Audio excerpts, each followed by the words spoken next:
The bus doesn't come back twice. Why waiting costs life-changing opportunities by David Russo. Most people don't miss opportunities because they didn't have them. They miss them because they assumed they would come back. A door opens, but they hesitate. A call comes in, but they think it over. A moment arrives, but they wait for confirmation, comfort, or perfect timing, and then it's gone. Life doesn't always give reminders. Some opportunities are like buses.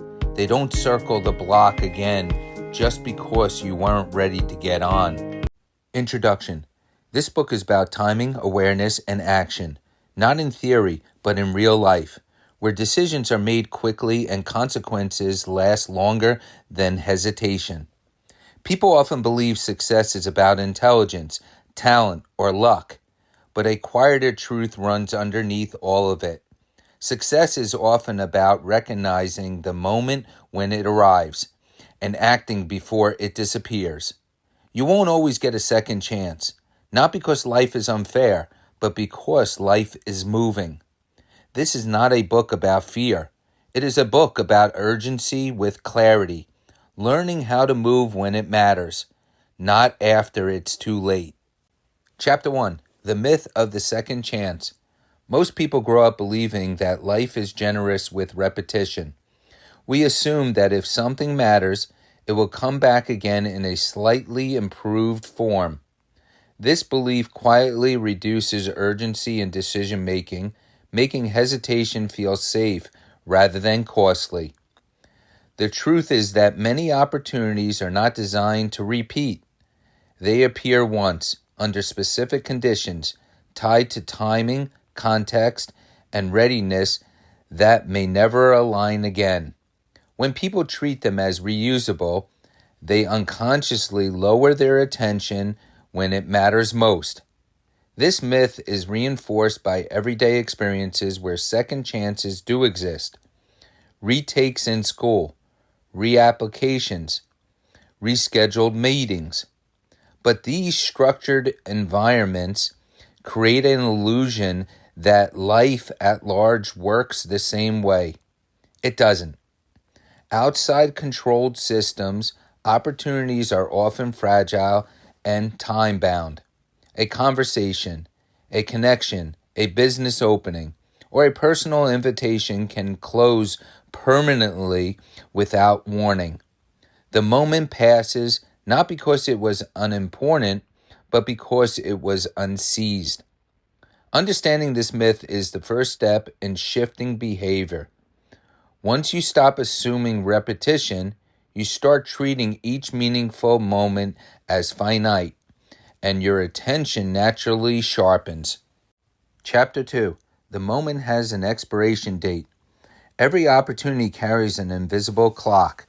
It may not be obvious at first, but timing is embedded in nearly every meaningful opening.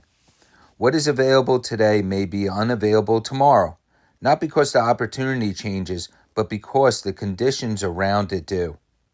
People often underestimate how quickly relevance disappears.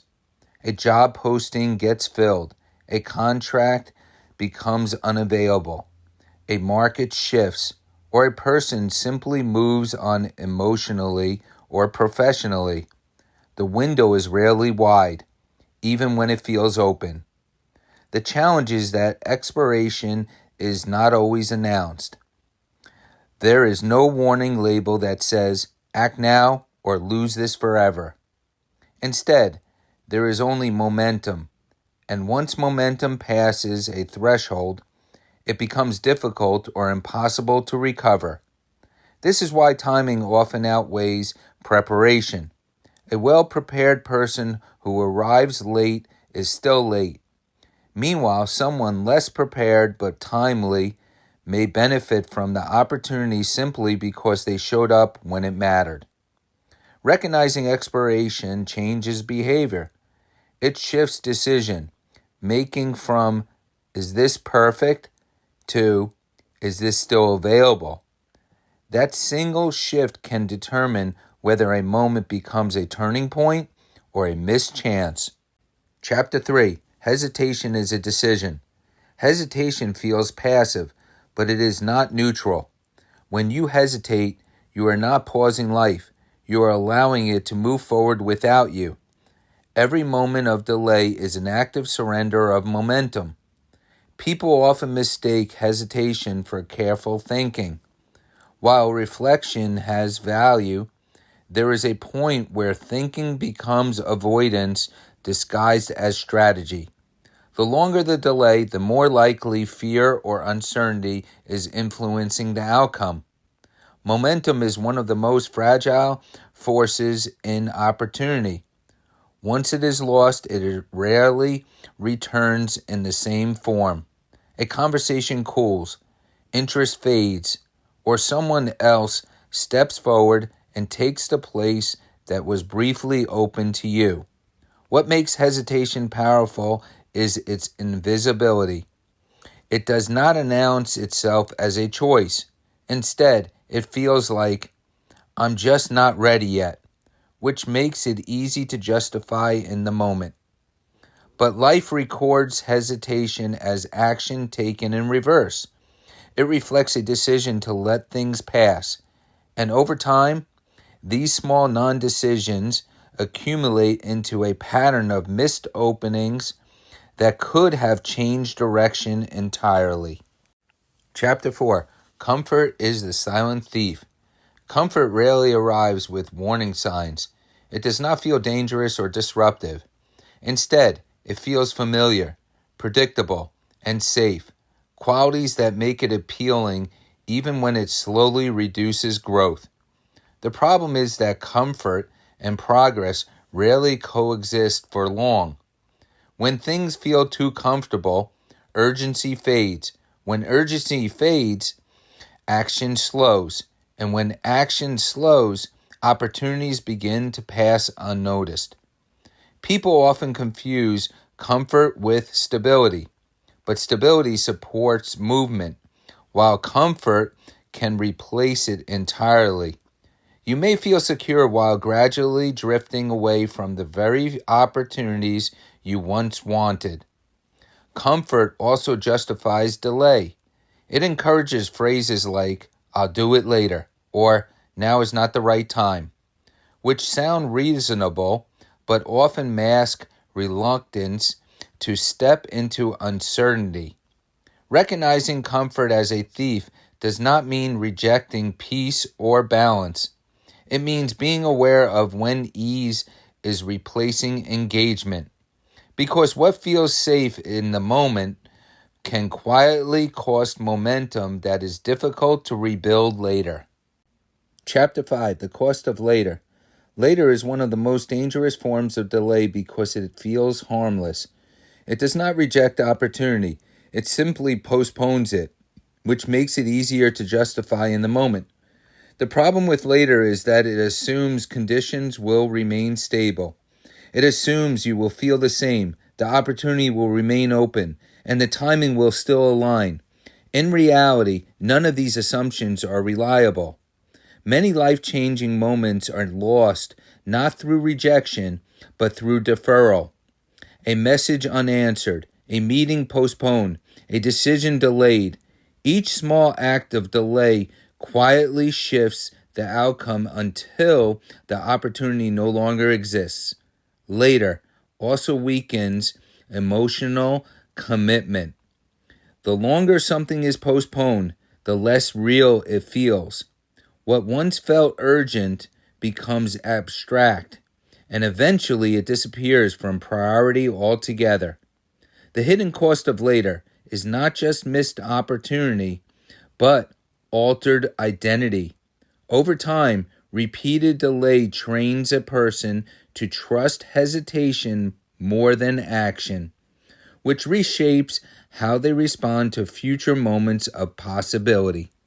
Chapter 6. Recognizing the right bus. Not every opportunity deserves action. The challenge is not just speed, but discernment. Acting quickly on the wrong things can be as costly as missing the right ones. The right bus is not always the most obvious one. It may not look perfect, fully formed, or risk-free. Often, it appears uncertain, requiring judgment rather than certainty before commitment. People miss good opportunities because they wait for full clarity. But clarity often comes after engagement, not before it. Waiting for perfect understanding can result in watching the moment pass while still analyzing it. At the same time, urgency should not replace evaluation. Some opportunities are distractions disguised as urgency. Learning to distinguish between meaningful openings and temporary noise is a skill developed through experience. Recognizing the right bus requires alignment between awareness and instinct. It is the ability to sense when something matters enough to act on, even if not every variable is resolved. That balance is where timing becomes powerful instead of reckless. Chapter 7. Fear disguised as logic. Fear rarely presents itself as fear. Instead, it wears the language of logic, reason, and practicality. It says, "This doesn't make sense right now," even when the real issue is discomfort with uncertainty. This disguise makes fear particularly difficult to detect. Because it sounds rational, it often goes unchallenged. People believe they are making careful decisions when they are actually avoiding emotional risk. Logic without action becomes a form of paralysis. It creates detailed explanations for why waiting is better, even when waiting leads to missed timing. Over time, these justifications build a pattern of inaction. True logic includes the cost of delay. It accounts for what is lost by not moving, not just what could go wrong by acting. Without that balance, reasoning becomes incomplete. Recognizing fear disguised as logic requires honesty. It involves asking whether a decision is truly strategic or simply comfortable. That distinction often determines whether an opportunity is engaged or avoided. Chapter 8. The discipline of immediate action. Immediate action is not impulsive behavior. It is trained responsiveness. It is the ability to move when something matters without waiting for emotional readiness to catch up. Many people assume they must feel fully prepared before acting, but readiness is often a product of action, not a prerequisite for it. Movement creates clarity, while delay often creates confusion. Discipline is this context means acting despite incomplete certainty. It does not mean acting recklessly, but rather refusing to let hesitation dominate the decision-making process. Those who succeed consistently often share this trait. They respond quickly to meaningful signals. They do not overextend thinking into paralysis. Instead, they engage, adjust, and refine after movement begins. Immediate action builds trust in oneself. Each time a person responds instead of postponing, they strengthen their ability to recognize and seize future opportunities more effectively. Chapter 9. When you miss the bus. Missing opportunities is inevitable. No one responds perfectly every time, and not every moment will be recognized or acted upon correctly. Loss is part of the process, not an exception to it. The critical difference lies in response. Some people interpret missed chances as confirmation to stop trying. Others treat them as data, information about timing, awareness, or hesitation patterns. Regret can either trap or teach. When left unchecked, it creates hesitation in future moments.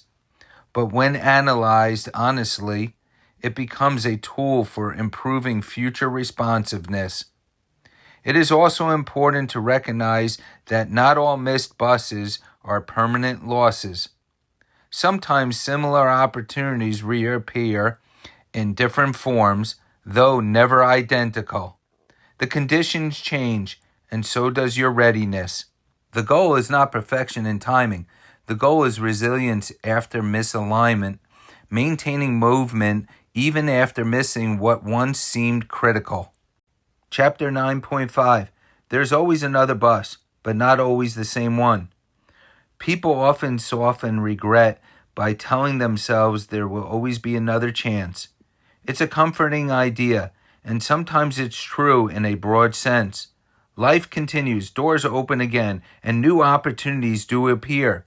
But the problem is how this idea is used. It often replaces urgency instead of adding perspective.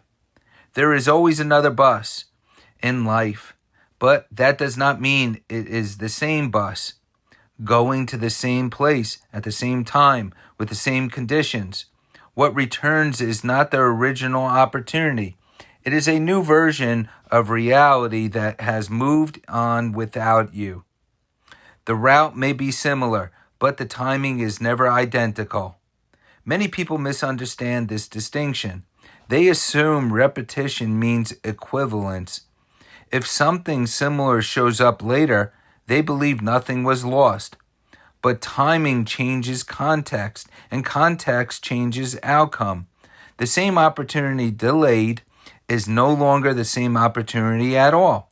Sometimes the next bus comes quickly. Other times it takes years. And in some cases it never comes in a form that feels meaningful again. The delay itself becomes part of the cost, not just what was missed, but what had to be rebuilt or relearned afterward. The real lesson is not to live in fear that everything is once in a lifetime. The lesson is to understand that repetition is not restoration. Life may offer new chances, but it does not rewind to match your readiness. You do not step into the same moment twice, even when the destination looks familiar. Sometimes a bus arrives, but it is not usable in the way you expected. It may be delayed, broken, or heading somewhere slightly different than what you intended. Other times it arrives already full. There is no space left, no matter how ready you are. These moments are easy to misread as rejection, but often they are just the conditions of timing and circumstances unfolding without regard of and for personal expectation. This is where many people either overcorrect or give up too easily. They assume a broken or full bus means the opportunity itself was never real, when in fact it may have simply been unavailable in that specific form at that specific time. Not every opportunity that appears is fully accessible, and not every delay is a reflection of personal failure. But this is also where discernment becomes critical. When the right bus arrives, the one that is moving in the right direction, aligned with what matters, and still has space, you cannot afford to treat it casually. Overthinking in that moment becomes its own form of loss. You do not need perfect certainty to recognize alignment. You only need enough awareness to see that it fits. The mistake is treating all arriving buses as equal.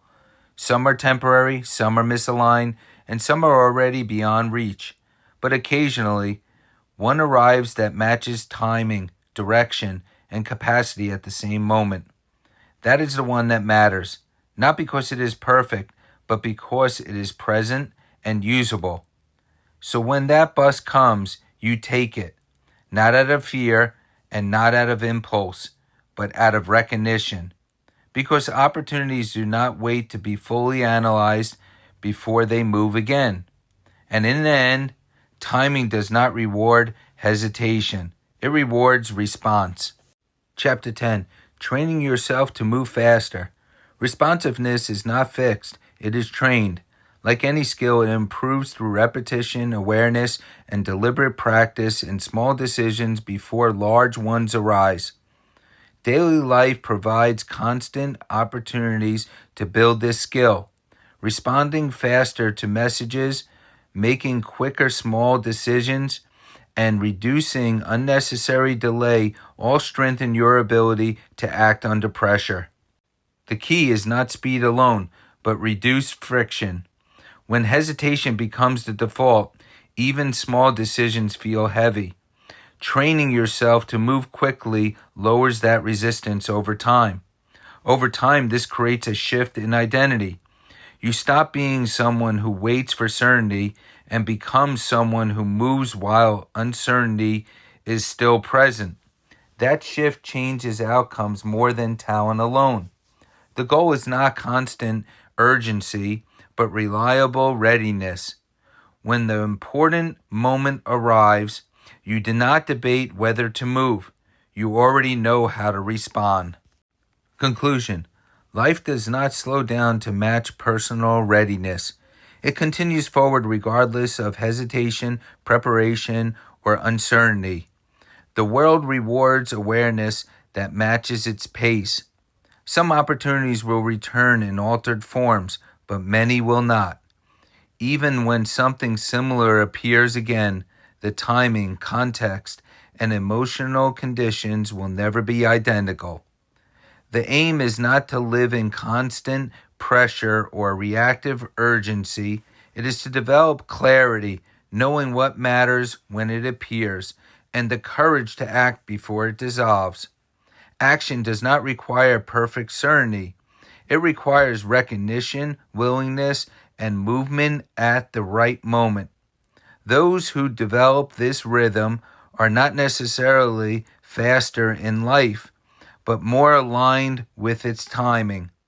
Because ultimately, the bus does not always come back twice. And when it doesn't, awareness and action are the only things that decide who gets on and who watches it leave.